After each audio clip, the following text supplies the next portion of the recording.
Boa noite, boa noite, boa noite. Sejam muito bem-vindos aqui ao meu canal. Hoje a gente vai responder algumas dúvidas que vocês mandaram por redes sociais. Até imprimi as dúvidas aqui que vocês nos enviaram, né, por redes sociais. Estou aqui também com o João Daronco, que é nosso analista aqui, ajuda a cobrir small caps e também algumas outras ações. Lembrando que às 19h30 o João vai estar também com o time da BR Partners, né, às 19h30, mais para os assinantes da Suno, tá? A BR Partners é uma empresa que abriu capital recentemente, é uma empresa que tem algumas características interessantes, tem riscos também. O João vai estar lá explorando essas características 19h30, ou seja, daqui meia hora, lá, daqui 25 minutos, lá para os assinantes da Suno. Tudo bom, João? Opa, e aí, Thiago, tudo bem? Como é que você tá? Tudo ótimo, tudo ótimo. A gente selecionou aqui perguntas a respeito de Itaúsa, né? Itaúsa é uma das queridinhas aí dos investidores brasileiros. Eu vou pegar a pergunta, eu respondo, você pode comentar também, fazer seus comentários, tá bom? Vamos lá. A primeira pergunta é do Thiago Gomes R. Boa pagadora de dividendos? Sim. A Itaúsa é uma boa pagadora de dividendos. Os bancos grandes brasileiros estão muito capitalizados, né, Basileia ali rodando na casa de 20%, uma das maiores basileias do mundo, né, que é um indicador de solidez financeira, e eles já não crescem mais o tanto que cresceu no passado. Então, se o banco está capitalizado e não cresce mais tanto, o que ele faz com os lucros? Distribui. E o Itaú tem distribuído para a Itaúsa, e a Itaúsa tem repassado para os seus acionistas os dividendos recebidos do Itaú, o que fazem dela uma das empresas que mais deve pagar dividendo. Não pagou tanto dividendo em 2020 por conta de toda a situação que a gente viveu do Covid, determinação do Banco Central de não pagar dividendo por parte dos bancos da maneira que pagavam, mas conforme, vamos dizer assim, o Banco Central tira essa determinação, os bancos têm uma carteira de crédito saudável, balanço sólido, a tendência natural é que o Itaú e quase todos os bancos grandes aumentem os dividendos e, consequentemente, a Itaúsa vai pagar dividendos bons esse ano e eu acho que deve ser ainda maiores no ano que vem. Você concorda, João? Concordo. Eu até estava fazendo uma estimativa antes de entrar para a live. Eu imagino que o Itaú deva pagar um yield de mais ou menos uns 5% para ano que vem. E aí a Itaúsa, com o desconto que está hoje, deveria girar em torno de 7%.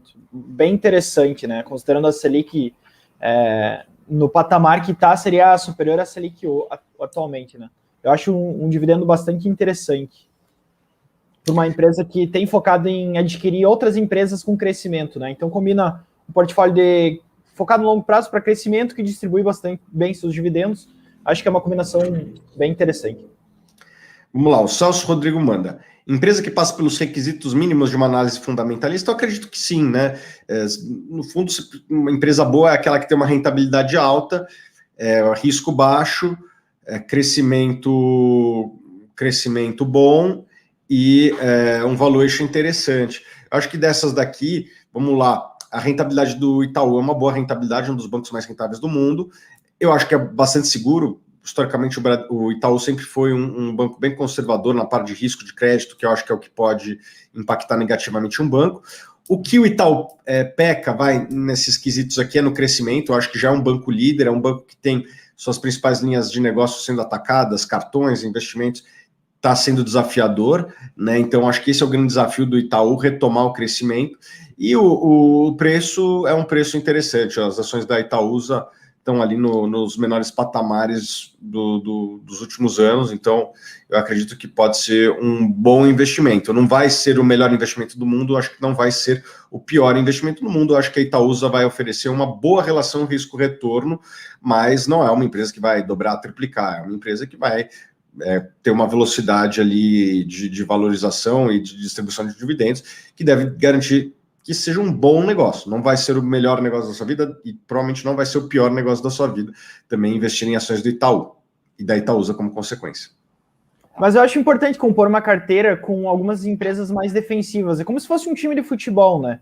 A gente vai ter lá no ataque algumas ações mais ofensivas, aquelas team bagger, possíveis team bagger que o Peter Lynch falava bastante, mas a gente precisa ter uma base bem sólida. Eu acho que a Itaúsa ela pode compor uma base muito sólida, pode fazer esse papel numa carteira junto com algumas outras. Ela entrega diversificação também, então quem compra Itaúsa leva Itaú e mais algumas outras participações bastante interessantes. Eu acho que compõe bem uma carteira, né? Vamos lá, o Celso Rodrigo continua e manda outra pergunta. Será que poderá aumentar a distribuição de dividendos este ano? Sim, em relação ao ano passado, e eu acho que ano que vem vai distribuir de novo. O João deu uma estimativa, e eu acho, João, que ela pode distribuir até mais ano que vem, tá? Obviamente que a distribuição da Itaúsa ela é muito consequente também dos investimentos que ela vai fazer. A Itaúsa é uma empresa que tem se diversificado mais, né? Nos anos recentes adquiriu uma participação na NTS, que é uma empresa ligada ao setor de gás, comprou a parte da Alpargatas que pertencia ao grupo da JBS lá, e mais recentemente injetou capital na Angé, que é uma empresa de saneamento. Então, é uma empresa que tem aumentado o seu portfólio e a política de distribuição vai ser muito consequente, uma consequência das oportunidades que surgem. A Itaúsa, ela tem um mérito que ela, e o Grupo Itaú como um todo, as aquisições que eles fazem geralmente criam valor, são aquisições muito pontuais, são aquisições que não são corriqueiras, mas quando eles compram, eles apertam o botão ali, eles acertam. Como um sniper ali, é essa a política de aquisição da Itaúsa que tem sido acertada. Só que, assim, negócios bons não surgem todo dia. Para dar o exemplo da Alpargatas. Poxa, a JBS estava passando por todo aquele processo depois da delação do Joesley, com uma situação financeira mais complexa, teve que vender, a Itaúsa foi lá e comprou, mas negócios assim não surgem todo dia. Então a política de dividendos da Itaúsa vai ser muito consequência dos investimentos que ela vai fazer, das aquisições que ela vai fazer, e as aquisições são pontuais.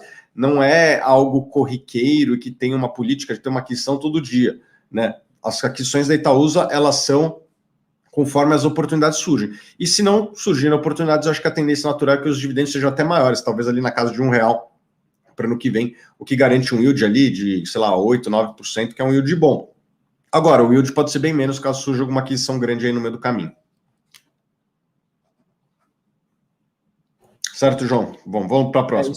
É isso aí. Principal motivo para o preço estar lateralizado nos últimos meses. Cara, eu acho que são alguns, vamos lá. Em nível global, os bancos eles têm andado de lado já faz um tempo, né? Se você for ver o índice de bancos nos Estados Unidos, está meio de lado. Aliás, já faz um bom tempo, né? Os bancos, desde a crise de 2008, nunca mais foram os mesmos em termos de retorno. A competição, a regulação tem batido muito lá fora e, naturalmente, às vezes, esse tipo de coisa acaba espraiando aqui no Brasil. No Brasil, eu acho que o que a gente tem de fator interno é o aumento da competição por parte de novos players, né? No caso do Itaú, ele tem sofrido uma competição maior por parte dos bancos digitais e também das plataformas de investimento atacando algumas das principais linhas. Além disso, tem o próprio ambiente de adquirência, né? O Itaú lá atrás comprou a rede, né? Internalizou para ele a rede, e esse segmento tem sido atacado também. Então, a rentabilidade dos grandes bancos, especificamente do Itaú, tem sofrido. Não é algo tão grave assim, poxa, foi de 20 para 18 o ROI do Itaú, mas é algo que aumenta a preocupação sobre aquela fortaleza que existia em volta do negócio do Itaú, o que faz com que as ações não tenham se valorizado nos últimos tempos como tantas outras aí. Mas como disse o João agora há pouco, eu acredito que esse é um negócio com características um pouco mais defensivas, né? É uma empresa mais madura. O Itaú, tem que lembrar que já tem quase todas as linhas 30% de market share. Deve ser dos bancos do Ocidente, um dos bancos que tem maior market share nos principais mercados que atua.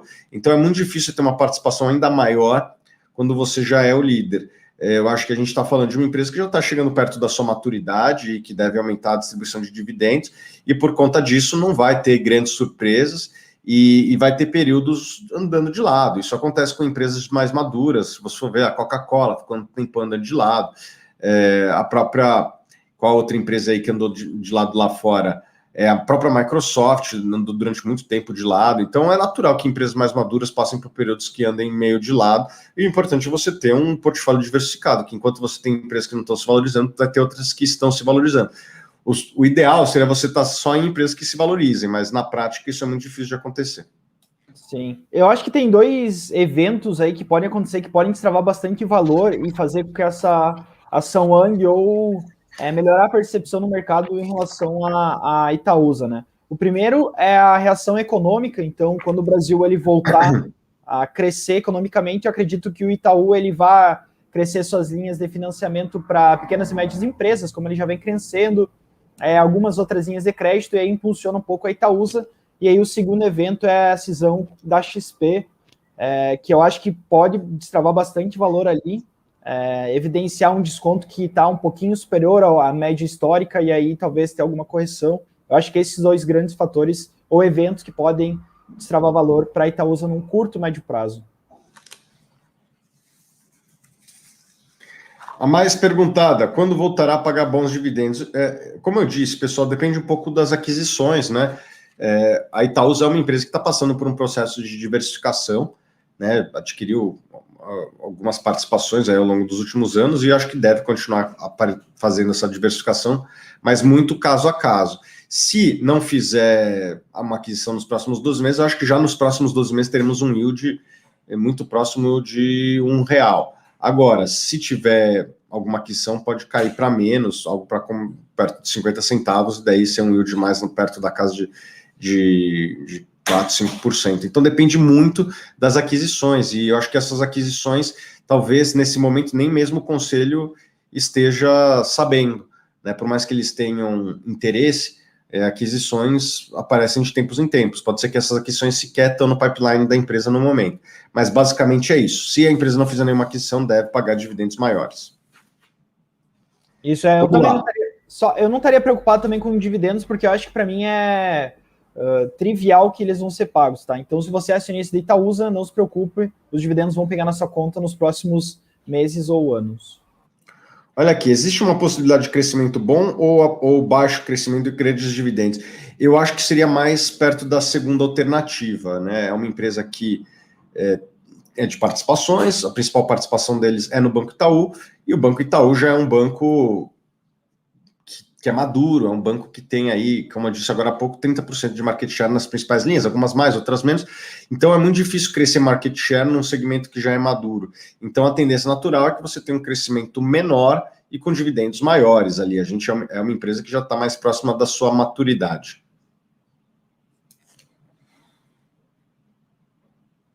A empresa está barata? Eu acredito que sim, tá? Não é a empresa mais barata do mundo, mas eu acredito que sim. Se você for ver, a relação preço-lucro para os próximos 12 meses está na casa de 8,5, que é abaixo da média histórica. Eu acredito que quem comprar agora tende a fazer um bom negócio.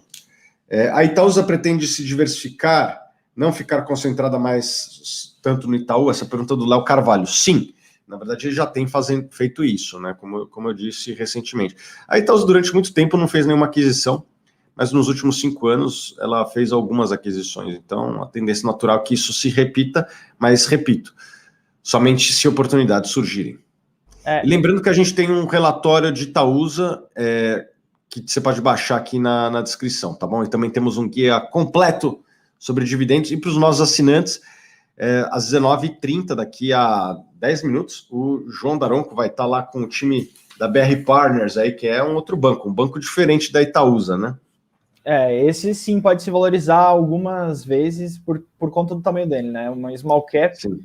Potencial gigantesco. Sobre essa questão de diversificação do portfólio, eu estava lendo algumas matérias sobre o Setúbal, ele estava comentando que a Itaúsa está buscando algumas alternativas no setor agro e de energia, principalmente renovável, que é bastante interessante, só que eles não estão achando oportunidades no momento. Então, acho que é bem isso que o Thiago está falando. Eles têm um interesse, mas se não aparece oportunidade, não tem muito o que fazer, né? Essa pergunta do Bruno Mandarino é boa. Ela está atrativa para comprar? Tem o Banco do Brasil bem descontado. Cara, entre as duas, nesse momento, eu pegaria o Banco do Brasil. Eu acho que o Banco do Brasil é um dos ativos mais descontados que eu vejo no mundo, tá? Se você for ver essas duas áreas que estão muito quentes no mundo de finanças, né? Banco digital e a parte de investimentos, o Banco do Brasil, ele está muito bem posicionado, né? O banco digital deles, lá se você for ver o aplicativo, ele é mais bem avaliado que o do Nubank, né? Nas principais plataformas. E na parte de investimento, é uma asset que capta mais do que o XP e o BTG, que são as duas estrelas aí do mercado de investimentos, né? E que estão brigando, mas por incrível que pareça, estão brigando pela segunda posição, porque a primeira posição disparadamente, em termos de asset que mais capta do Brasil, é o Banco do Brasil. Só que talvez por conta de toda essa nuvem que a gente viu de estatais ao longo dos últimos anos, essa narrativa acaba se perdendo para aquele pensamento fácil, né? Ah, Banco do Brasil é estatal, só tem bandido, não vale nada, a empresa é ruim. Esse é o pensamento fácil de se ter. O pensamento difícil é você organizar na Economática lá, ver qual é a asset que mais capta no Brasil e fuçar e nas principais plataformas, ver as notas que os usuários dão para os aplicativos, né? Esse é o trabalho difícil do analista, né? Questionar o status quo da mentalidade e das narrativas que tomaram conta e ter uma visão crítica do que está acontecendo. Então, eu acho que o Banco do Brasil está mais bem posicionado do que as empresas que estão nos holofotes nesses dois segmentos, em banco digital e investimentos. Por outro lado, ele não tem um valuation proporcional, né? Quando eu vejo lá o banco Nubank vindo a 40 bilhões de dólares e o Banco do Brasil mais bem avaliado na App Store e na Google Play do que o aplicativo do Nubank, poxa, eu acho que só temos aqui um problema de controle da narrativa e não um problema de satisfação do cliente, que poderia ser um problema estrutural. Então, eu acho que o Banco do Brasil está mais barato do que as ações da Itaúsa. Não que a Itaúsa seja uma ação ruim nesse momento, eu até acho que quem comprar vai fazer um bom negócio, mas o Banco do Brasil está muito barato, para mim, a ação mais barata que eu vejo por aí. Obviamente que tem risco, carteira de crédito, etc. Riscos que a gente conhece muito bem, mas eu acho que nesse preço é uma excelente relação risco-retorno.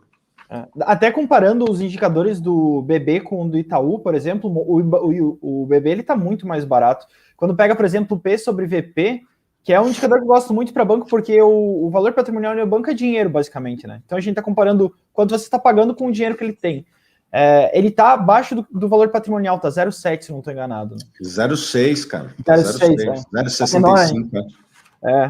É um dos melhores patamares. Está no patamar do auge da Dilma lá. Né? A Dilma administrou mal todas as estatais. Nem no Banco do Brasil ela conseguiu dar prejuízo. Né?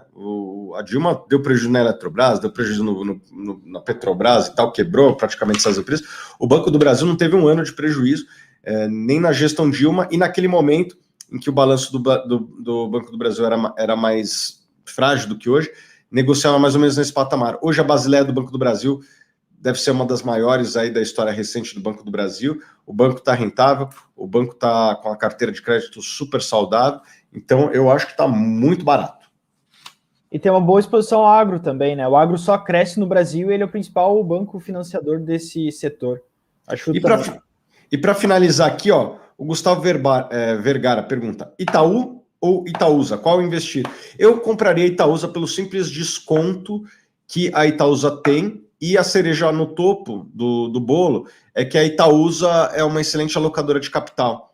Então, pode ser que tenha negócios bons à frente que você vai capturar através da Itaúsa e não pelo Itaú. Não que o Itaú não seja um bom alocador, ele também é, só que ele é focado somente em investimentos, né? Fez a boa aquisição da Porto Seguro, da XP, né? Mas o Itaú ele se limita aos negócios financeiros, enquanto a Itaúsa ela também tem os outros setores que têm feito bons negócios. Então, entre as duas, pelo desconto e pela capacidade de alocação de capital, eu compraria a Itaúsa. E você, João? Eu concordo, também compraria a Itaúsa. O desconto dela está em um dos maiores patamares históricos. Pré-Covid estava em 18%, hoje em dia está em 24%. Se a gente leva em consideração a participação da Itaúsa na XP, ficaria mais de 30% de desconto, tá? Então, eu acho que entre as duas eu preferiria a Itaúsa também.